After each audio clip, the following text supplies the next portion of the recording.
So what's the difference between a Mylar bag and a food saver bag? This is Mylar. This is the food saver bag. Each has its unique pros and its unique cons, and we're going to go ahead and take a look at that during this video.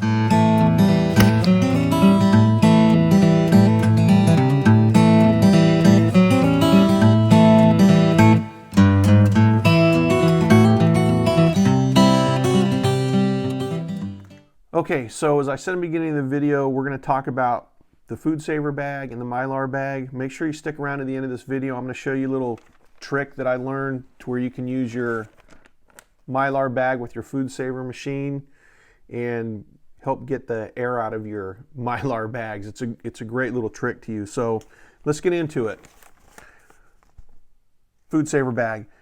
This is a great item to have. You can store food in it. Not really long term compared to the Mylar bag. The problem with the downside of this is you can see through it, which means light will get into it. And also, over a few years, oxygen is certainly going to start to permeate into this thing. So oxygen is our enemy, especially if you're storing grains like corn, rice, beans. Beans are lentil, but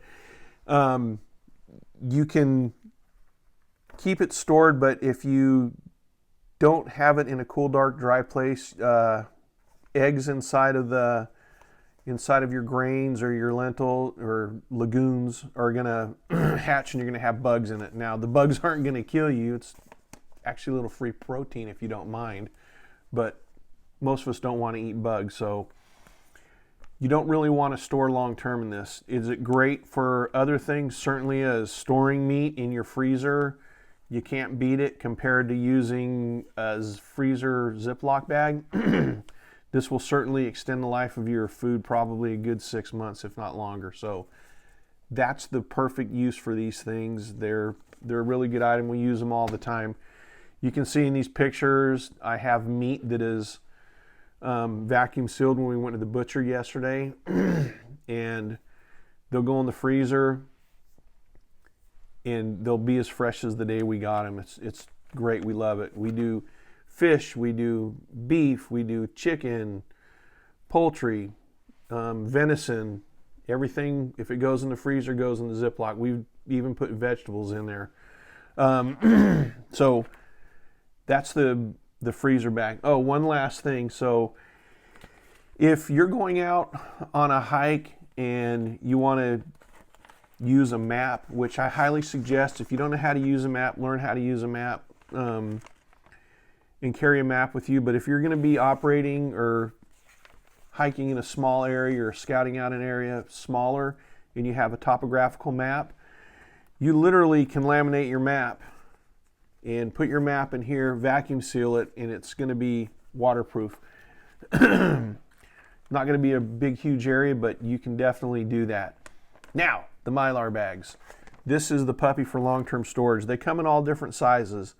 They come in itty-bitty to this size, which is a gallon. They have 2-gallon Mylar bags and 5-gallon Mylar bags. If you want to store buckets of rice, you can get a 5-gallon Mylar bag.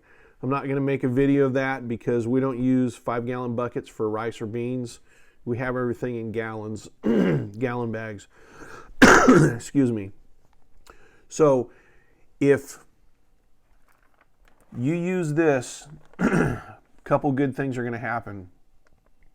You're never going to let air into it. It's obviously waterproof. Nothing can get out, nothing can get in.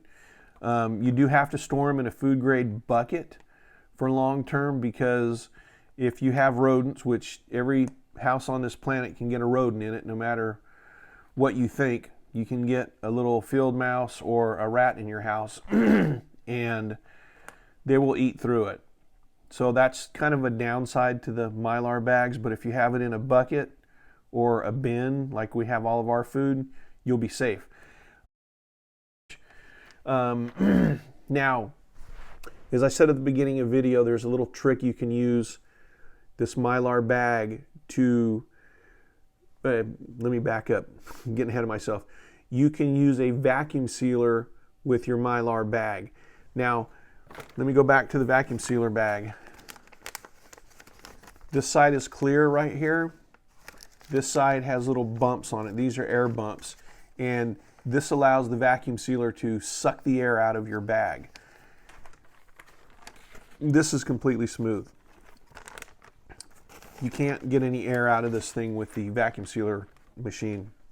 But there's this little trick you can see in the picture of the pieces that I've cut of the vacuum sealer bag. You put it in the corners of the Mylar bag, you hold it, you put it in your machine, and you vacuum seal it.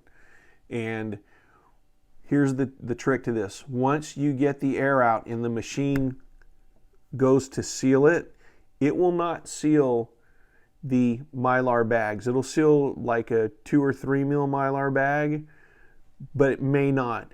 So what you do is get a flat iron that women use to flatten their hair with, and you have it ready. As soon as the machine releases the Mylar bag, you grab that flat iron and you run it across the top where the seal was made with the food saver bag, and you're good to go.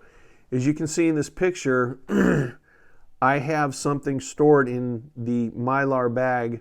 I didn't have any food to do this video, but you can store other things inside your Mylar bags.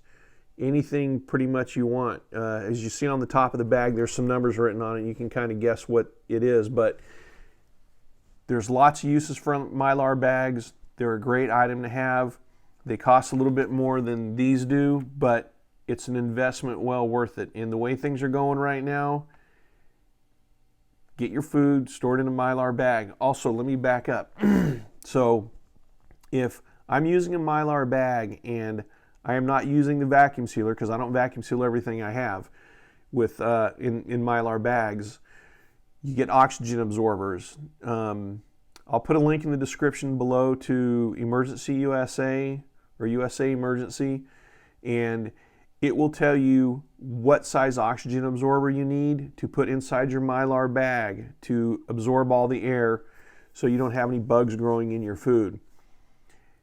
It's super important that you put an oxygen absorber in there. You don't want things hatching in your food or just rotting over time with air in the bag. So as you can see in this picture right here, I have food that these are, well, I need to look at the picture I have, but I did this in March of 2020, I believe, is what the picture is. And I used the food saver to vacuum seal out or to get the air out of the bag. And then I used a flat iron to secure it. You can see up in the corner that there's a little piece of food saver bag sticking out, and it is a great little hack. It works phenomenally well, and it's pretty easy to do. So I hope this video was helpful. I hope it gives you some ideas. Like I said, if I can do it, you can do it. Anybody can do it. Share this video with your friends. If they have any questions, please hit the like button and subscribe for further videos. I appreciate it. Y'all take care and have a great day. AV Prepping out.